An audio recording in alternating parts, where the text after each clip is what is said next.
Hey, good morning, everybody. I've entitled this Looking Back and Looking Forward. As far as the looking back, just a comment on what we just read through in 2 Peter and Jude. What's always amazed me as I read these epistles, and also the pastoral epistles, is just how soon false teaching, apostasy, really strange doctrines um, came into the church. I mean, they came in force still while Paul was alive and Peter was alive, and it just makes you wonder how in the world could that happen. And the only explanation I can think of is that it's got to be satanic. I think that's one of the things that Satan focuses on, both in that day and also in our day, is somehow to infiltrate the Christian communities with a message that if it's just not outright um, opposed to orthodoxy, there might be things that kind of take the edge off the gospel, kind of focus our attention elsewhere. Um, like in the pastoral epistles, the strange myths, the genealogies, and things that just got people's attention off of the truth and off of the gospel. But it's just incomprehensible to me how that could happen apart from satanic involvement. So I guess it's just a word of warning to us today. Um,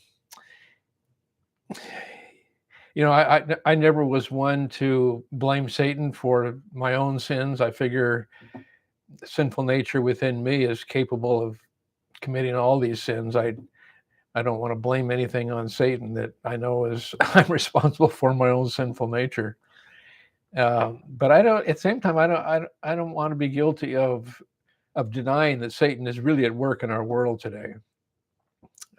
We have to take seriously what Paul says in Ephesians 6 about the warfare that we have. It's not with flesh and blood, but it's with fallen angels, demonic spirits, and we saw that in Jesus' life, Paul's and Peter's ministry, the same thing, and so same thing as today. So it's just a warning for us. All right, as far as looking forward, we get into the Johannine epistles this coming week. And just a word about First John. Some of you have been so good at going chapter by chapter through the epistles, kind of summarizing them. Don't even try to do that with First John.